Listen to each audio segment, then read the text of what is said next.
Hello everyone, welcome to study Pathshala. Current affairs special में आप सभी का स्वागत है। और आज का हमारा टॉपिक रहने वाला है जनसंख्या वृद्धि पर लैंसेट रिपोर्ट। लैंसेट क्या है? एक साइंस जर्नल है जिसमें एक रिपोर्ट प्रकाशित की गई, एक रिपोर्ट छापी गई और उसमें जनसंख्या वृद्धि के बारे में कुछ आंकड़े बताए गए हैं। देखिए, इससे पहले 2019 में भी हमने देखा था यूएन ने जनसंख्या वृद्धि के बारे में कई सारी चीज़ें अपनी रिपोर्ट में बताई थी। कई सारे आंकड़े बताए थे कि जनसंख्या वृद्धि जो होने वाली है बहुत ज़्यादा, 2100 तक जब हम पहुंचेंगे तो जनसंख्या में बहुत ज़्यादा वृद्धि हो जाएगी। लेकिन अभी ये लॉकडाउन के चलते और जो कोरोना वायरस कोविड-19 हम देख रहे हैं, इन सब के चलते सिचुएशन काफ़ी चेंज हो गई है। 2019 से हम आज देखते हैं तो अब जो आने वाला भविष्य हमें दिखाई दे रहा है पहले से काफ़ी अलग दिखाई दे रहा है। और बिल्कुल इसी तरह से इस रिपोर्ट में भी हुआ है। लैंसेट रिपोर्ट जो अभी लैंसेट जो जर्नल है, इसमें जो रिपोर्ट प्रकाशित की गई है, यूएन ने जो जनसंख्या वृद्धि के बारे में जो आंकड़े प्रकाशित किए थे, जो आंकड़े बताए थे, उनसे काफ़ी अलग हैं। जैसे हम देखते हैं यूएन ने कहा था कि जनसंख्या में वृद्धि होगी, बहुत ज़्यादा जनसंख्या बढ़ जाएगी, लेकिन इस रिपोर्ट में कहा गया है कि जनसंख्या बढ़ेगी नहीं बल्कि काफ़ी सारी जनसंख्या कम हो जाएगी। कब तक? 2100 तक। तो ये रिपोर्ट के बारे में ही बात करेंगे कि ये जो बदली हुई सिचुएशन है, इसमें अनुमान लगाया गया है कि क्या क्या संभावनाएं हैं आगे जनसंख्या के बारे में। तो वही सब हम देखने वाले हैं। कंट्री वाइज भी देखेंगे कि भारत कहाँ स्टैंड करता है और भारत की जनसंख्या कहाँ तक जाएगी, साथ में चीन के बारे में, अमेरिका के बारे में और कुछ शक्तियों के बारे में। तो अच्छे से इस टॉपिक को देखेंगे। चलिए शुरुआत करते हैं। तो सबसे पहले देखें तो लैंसेट रिपोर्ट जो ये प्रकाशित की गई है, इसमें ये बताया गया है, पहला आंकड़ा तो दिया गया है 2064 तक। 2064 तक जो जनसंख्या होगी वो 9.7 अरब हो जाएगी। लेकिन जैसे मैंने बताया ना कि शुरुआत में बताया था कि 2100 तक पहुंचेंगे तो जनसंख्या कम हो जाएगी। इस रिपोर्ट में बताया गया है, जो कि यूएन के आंकड़ों से बिल्कुल अलग है। तो इस रिपोर्ट में ये कहा गया है कि 2064 तक 9.7 अरब हो जाएगी, लेकिन इसके बाद ये कम होने लगेगी और 2100 तक ये गिरकर 8.8 अरब हो जाएगी। यूएन के द्वारा क्या कहा गया था? यूएन ने कुछ अलग बात बोली थी। संयुक्त राष्ट्र के द्वारा बोला गया था कि 2100 तक आबादी 10.9 अरब पहुंच जाने का अनुमान है। ठीक है, यूएन ने जो अनुमान लगाया था उसमें 10.9 अरब 2100 तक होने का अनुमान था, लेकिन इस रिपोर्ट में कहा गया है कि 2100 तक आबादी 8.8 अरब हो जाएगी। तो लगभग 2 अरब का अंतर हमें देखने को मिल रहा है दोनों ही रिपोर्ट्स में। आगे देखें तो ये रिपोर्ट के बारे में जो शोध किया गया है, जो अनुमान लगाया गया है, कुछ आंकड़ों के आधार पर ही लगाया गया होगा और स्टडी कर कर ही लगाया गया होगा। तो स्टडी किसने की है? यूनिवर्सिटी ऑफ वॉशिंगटन के शोधार्थियों ने। ठीक है, यूनिवर्सिटी ऑफ वॉशिंगटन के रिसर्चर्स ने इसके बारे में स्टडी की है। और संयुक्त राष्ट्र का जो अनुमान था कि दुनिया की आबादी 10.9 अरब हो जाएगी 2100 तक, उसको गलत बताया है। इसमें प्रमुख शोधार्थी थे क्रिस्टोफर मुरे, इनका नाम याद रखिएगा, क्रिस्टोफर मुरे। इनके मुताबिक बताया गया है कि 2100 तक 195 में से 183 देशों की जनसंख्या में कमी आएगी। ठीक है, तो बहुत लगभग सभी देशों की जनसंख्या में कमी आएगी। सिर्फ कुछ ही देश हैं जिनकी जनसंख्या हमें बढ़ती हुई दिखाई देगी। इतना ही नहीं, 23 देशों की जनसंख्या आधी हो जाएगी। ठीक है, अभी जितनी है उससे भी आधी हो जाएगी, तो बहुत बड़ा अंतर होगा। और 34 देशों की आबादी में 25 से 50% तक की कमी आएगी। अब देखिए, जो 23 देशों की बात की गई है जिनकी जनसंख्या आधी हो जाएगी, उनमें जापान, स्पेन, इटली, थाईलैंड, पुर्तगाल, दक्षिण कोरिया और पोलैंड जैसे देश शामिल हैं। लैंसेट की जो ये रिपोर्ट प्रकाशित हुई है, इसमें कहा गया है संयुक्त राष्ट्र का अनुमान, जो यूएन का अनुमान गलत बताया है। उसका कारण क्या है कि यूएन ने जो आकलन किया था उसमें जो प्रजनन दर गिर रहा है और बुजुर्ग आबादी को ध्यान में रखा था, लेकिन नीतियों से जुड़े कुछ अन्य पैमानों को नज़रअंदाज कर दिया गया था। क्योंकि जो नीतियाँ होती हैं वो बहुत ज़्यादा इफेक्ट डालती हैं इन सभी चीज़ों में, चाहे वो प्रजनन दर हो या फिर बुजुर्ग की आबादी हो, तो उनको नज़रअंदाज किया गया था। और इसी कारण कहा गया है इस रिपोर्ट में कि यूएन का जो अनुमान था वो गलत था। आबादी 2100 तक बढ़ेगी नहीं बल्कि आबादी कम हो जाएगी 2100 तक पहुँचते पहुँचते। फिर अब देखते हैं बहुत इंपॉर्टेंट चीज़, भारत की स्थिति। हमारे भारत की स्थिति क्या रहने वाली है? क्योंकि लगभग सभी के लिए चिंता का विषय होता है कि जनसंख्या धीरे धीरे बहुत बढ़ती जा रही है। और ऐसा अनुमान भी यूएन की रिपोर्ट में लगाया गया था कि भारत की आबादी नंबर 1 पर रहने वाली है। चीन को हम पीछे छोड़ने वाले हैं बहुत जल्दी ही। तो ये जो रिपोर्ट आई है लैंसेट की, इसमें भी ये कहा गया है कि 2100 तक भारत की जनसंख्या दुनिया में सबसे ज़्यादा होगी। ठीक है, तो हम पीछे नहीं रहेंगे, हम नंबर 1 पर पहुँच जाएंगे। विश्व की ओवरऑल एवरेज आबादी अब देखें तो वो कम होगी, 8.8 अरब पहुंच जाएगी, लेकिन भारत की आबादी बढ़ेगी और विश्व में सबसे ज़्यादा आबादी होगी 2100 में भारत की। हालांकि भारत की आबादी में कोई बड़ा बदलाव नहीं दिखेगा, मतलब ऐसा नहीं है कि डबल हो जाएगी, आबादी बढ़ेगी लेकिन विश्व में सबसे ज़्यादा हो जाएगी भारत की आबादी, और उसका कारण ये भी रहेगा कि चीन की आबादी कम हो जाएगी तब तक। तो इसलिए ऐसा नहीं होगा कि बहुत ज़्यादा बदलाव हमारी आबादी में देखने को मिलेगा, लेकिन हम नंबर 1 पर होंगे। सेकंड नंबर पर कौन होगा? चाइना बिल्कुल भी नहीं होगा। अभी हम देखते हैं चाइना फर्स्ट नंबर पर है आबादी के लिहाज से, लेकिन चाइना की आबादी बहुत ज़्यादा कम हो जाएगी, और इसी का कारण ये रहेगा नंबर 1 भारत रहेगा आबादी के लिहाज से, और सेकंड नंबर पर नाइजीरिया आ जाएगा। नाइजीरिया की आबादी बहुत तेज़ी से बढ़ेगी, ठीक है, ऐसा इसमें अनुमान लगाया गया है, और इसी वजह से नाइजीरिया सेकंड प्लेस पर आ जाएगा आबादी के लिहाज से।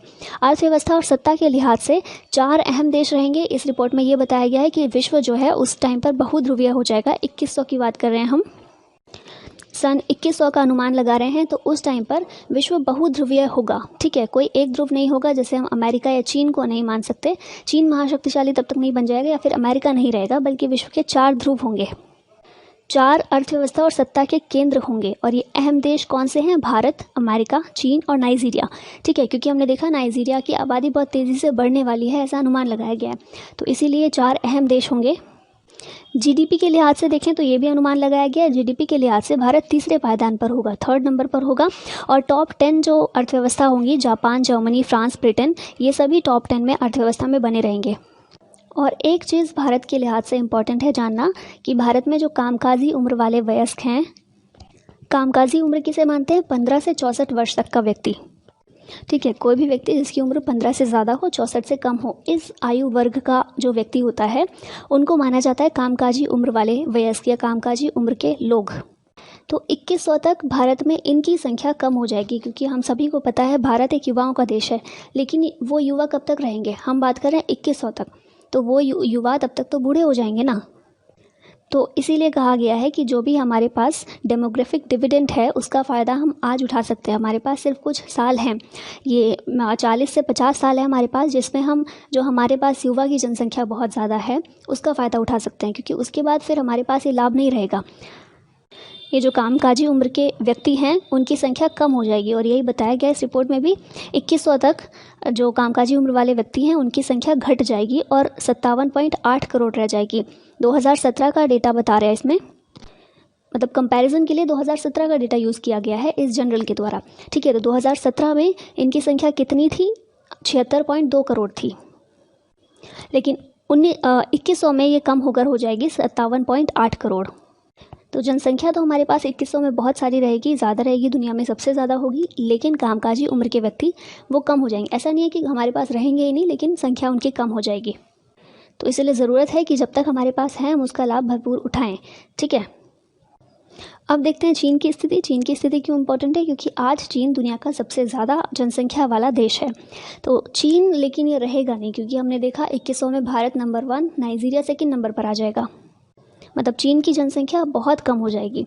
तो वही इसमें बताया गया है, अभी चीन की जनसंख्या 1.4 अरब है, लेकिन अगले 80 सालों में यानी कि 2100 तक आते आते ये 73 करोड़ रह जाएगी। तो देखिए कितना ज़्यादा फ़र्क आएगा, 1.4 अरब से 73 करोड़ रह जाएगी। इसी दौरान देखें अफ्रीकी देशों में, तो यहाँ जनसंख्या में वृद्धि देखी जाएगी। ये सारा अनुमान है, क्योंकि फ्यूचर किसी ने नहीं देखा है क्या होने वाला है। अनुमान लगाया गया जो आज की स्थिति है, जो आज की नीतियाँ हैं, जो आज चल रहा है पूरी दुनिया में, जिस प्रकार से आज जनसंख्या बढ़ रही है, कम हो रही है देशों में, उसके हिसाब से अनुमान लगाया गया है कि 2100 तक क्या सिचुएशन रहेगी। तो ये बताया गया चीन की जनसंख्या बहुत ज़्यादा कम होने वाली है, और अफ्रीकी जो देश है वहाँ पर जनसंख्या में वृद्धि देखी जाएगी। उप सहारा अफ्रीका में आबादी 3 गुना बढ़कर 3 अरब हो सकती है। और अकेले नाइजीरिया की आबादी, जो कि बहुत छोटा सा देश है नाइजीरिया, इसकी आबादी हो जाएगी 80 करोड़, और इसीलिए कहा गया है कि सेकंड नंबर पर आ जाएगा नाइजीरिया। अब देखिए एक इम्पॉर्टेंट चीज़ लेकिन यहाँ पर आती है, एक पॉजिटिव। हमने देखा कई सारी नेगेटिव चीज़ें देखी, लेकिन एक पॉजिटिव पर आते हैं कि पर्यावरण के लिए बहुत लाभदायक होगा। इस रिपोर्ट में ये बताया गया है, और ऑब्वियसली होगा। हमने देखा विश्व की आबादी लगभग 2 अरब कम हो जाएगी, तो कितना ज़्यादा जो प्राकृतिक संसाधनों पर बोझ पड़ रहा है, वो 2 अरब लोगों का बोझ वो कम हो जाएगा। तो इसीलिए पर्यावरण के लिए बहुत ज़्यादा लाभदायक होगा। पूर्वानुमान पर्यावरण के लिए एक अच्छी खबर है। जितने भी खाद्य उत्पादन प्रणालियां हैं उन पर दबाव बहुत ज़्यादा कम हो जाएगा, कार्बन उत्सर्जन कम होगा, लोग कम होंगे तो वो कम चीज़ें यूज़ करेंगे, प्राकृतिक संसाधन को कम नुकसान पहुंचाएंगे, और इसीलिए कार्बन उत्सर्जन जो CO2 का एमिशन बहुत ज़्यादा होता है, जो पर्यावरण के लिए बहुत खतरा है, हमारे एनवायरनमेंट के लिए बहुत खतरा है, वो कम होगा। और साथ में उप सहारा अफ्रीका के हिस्सों में अहम आर्थिक मौके भी पैदा होंगे। अब देखिए, ये देखते हैं कि जो वृद्धि हुई है जिन देशों में, या जिन देशों में वृद्धि होने की उम्मीद है, जनसंख्या वृद्धि, कहा गया है कि कुछ देश ऐसे होंगे जहाँ पर डबल हो जाएगी जनसंख्या और कुछ ऐसे होंगे जिन पर आधी हो जाएगी। तो ऐसे कौन से कारण हैं जिसके कारण किसी भी देश में जनसंख्या वृद्धि देखी गई है या आगे देखे जाने की उम्मीद है? तो वो कारण है चिकित्सा सेवाओं में वृद्धि। चिकित्सा सेवाओं में वृद्धि होती है तो क्या होता है, लोगों की जो जीवन प्रत्याशा है वो काफ़ी बढ़ जाती है। लोग ज़्यादा बीमार नहीं होते हैं, या फिर बीमार होते भी हैं तो ठीक हो जाते हैं और उनकी आयु लंबी होती है। तो इस कारण भी हमें देखने को मिलता है कि जनसंख्या में वृद्धि होती है। साथ में कम आयु में विवाह जिन भी देशों में बहुत ज़्यादा प्रचलित है या बहुत ही फ्रिक्वेंटली होता है, वहाँ पर ये देखने को मिला है कि उन देशों में जो जनसंख्या है वो बढ़ती है। फिर है निम्न साक्षरता एक बड़ा कारण है जनसंख्या वृद्धि का। नॉर्मल भी देखा जाता है, जितनी भी स्टडीज़ होती हैं उनमें पाया जाता है कि जहाँ पर पढ़ाई लिखाई का बहुत अच्छा एनवायरनमेंट है, वहाँ पर कम बच्चे पैदा करने के लिए लोग इसको ज़्यादा प्रेफर करते हैं। किस लिए करते हैं? क्योंकि उन्हें अपने बच्चों को भी अच्छी शिक्षा देनी होती है, उनका एक अच्छा भविष्य वो सोच कर रखते हैं। तो इसीलिए उनको लगता है कि कम बच्चों को ज़्यादा अच्छे से एक अच्छा भविष्य दे सकते हैं। लेकिन जहाँ पर निम्न साक्षरता होती है वहाँ पर इस चीज़ का अभाव होता है। फिर आता है कारण परिवार नियोजन के प्रति विमुखता। इसका मतलब क्या है कि परिवार नियोजन जो होता है, फैमिली प्लानिंग होती है, वो भी इसको कहीं ना कहीं हम शिक्षा से जोड़कर भी देख सकते हैं, लेकिन ज़्यादा ये जागरूकता से जुड़ा होता है। परिवार नियोजन, फैमिली प्लानिंग, ये इंपॉर्टेंट बहुत फैक्टर होता है। जो लोग इस चीज़ के लिए जागरूक होते हैं कि उन्हें अपने बच्चों को एक अच्छा भविष्य देना है, ठीक है, उनका पालन पोषण अच्छे से करना है, तो वो इस फैमिली प्लानिंग उस हिसाब से करते हैं कि हम कितना कर सकते हैं, कितने बच्चों को हम एक अच्छा जीवन दे सकते हैं, उनका पालन पोषण हम कितने अच्छे से कर सकते हैं। और जहाँ पर फैमिली प्लानिंग नहीं होती है अच्छे से, वहाँ पर फिर जनसंख्या ज़्यादा देखने को मिलती है, जनसंख्या में वृद्धि देखने को मिलती है। नेक्स्ट आता है गरीबी।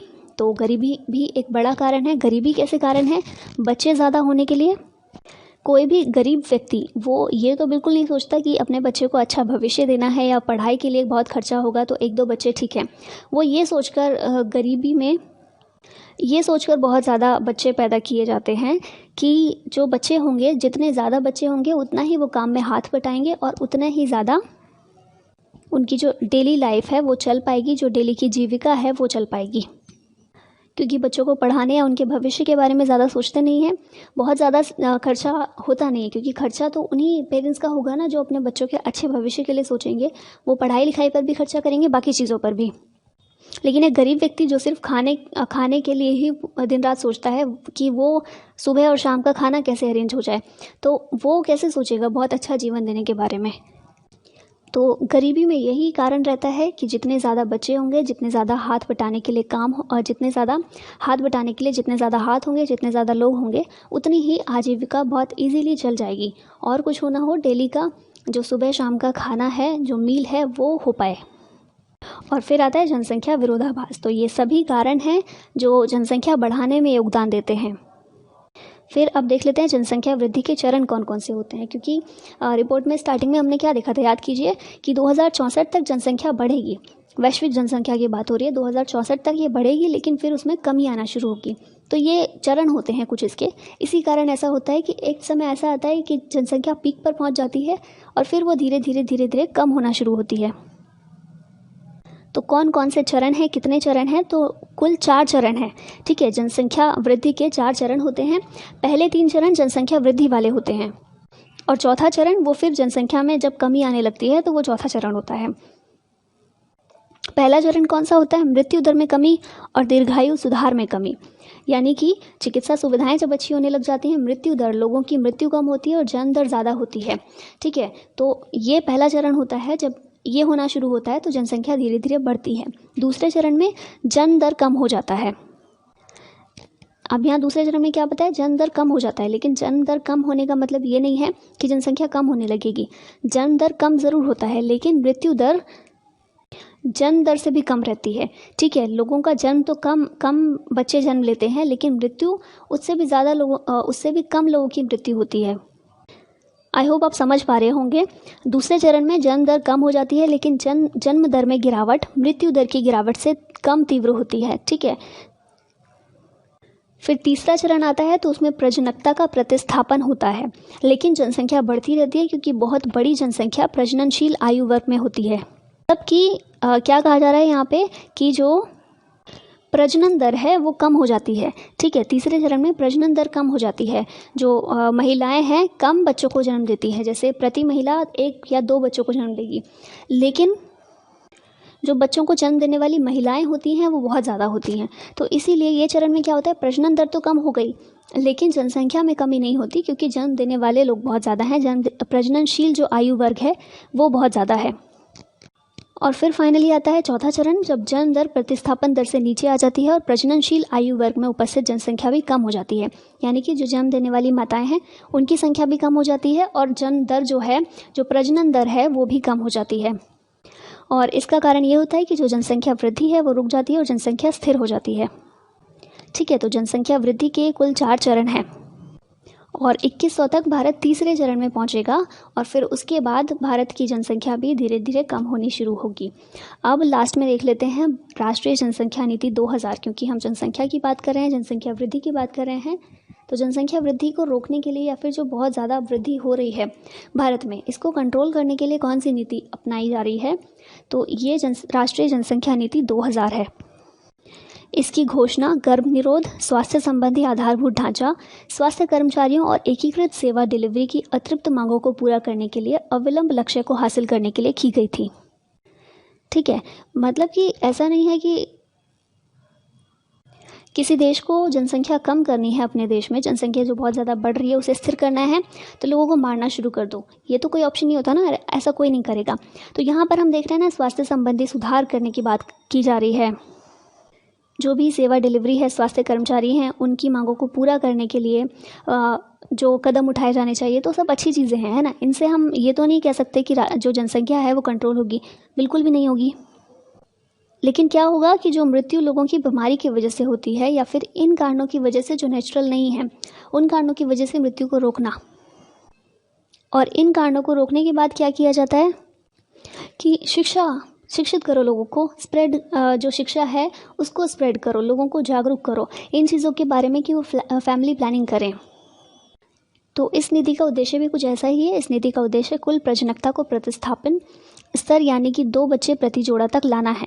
ठीक है, स्वास्थ्य संबंधी सुधार, बाकी सारी चीज़ें ठीक हों, लेकिन फैमिली प्लानिंग के साथ बच्चों को पैदा किया जाए। बच्चे जो हैं, जनसंख्या वृद्धि हो, जो आगे बढ़े वंश लोगों का, वो फैमिली प्लानिंग के साथ में हो। ठीक है, प्रॉपर शिक्षा के साथ, प्रॉपर जागरूकता के साथ हो। तो यही इसका भी उद्देश्य है कि 2 बच्चे प्रति जोड़ा तक लाना है, जो इसका मध्य सत्रीय लक्ष्य है, यानी कि 2045 तक जनसंख्या को स्थिर करना इसका दूरवर्ती लक्ष्य था।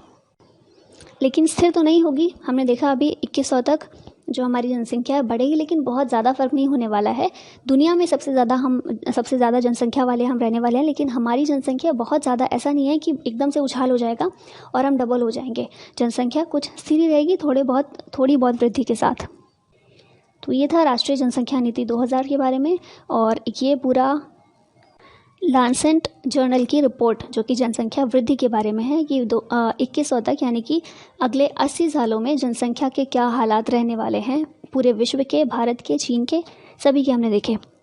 आई होप कि पूरा टॉपिक अच्छे से समझ में आया हो, और वीडियो पसंद आई हो तो लाइक और शेयर ज़रूर कीजिएगा। आप लोग तो जागरूक हो गए इस टॉपिक को लेकर, लेकिन बाकी लोगों को जागरूक करना हमारी जिम्मेदारी है ना।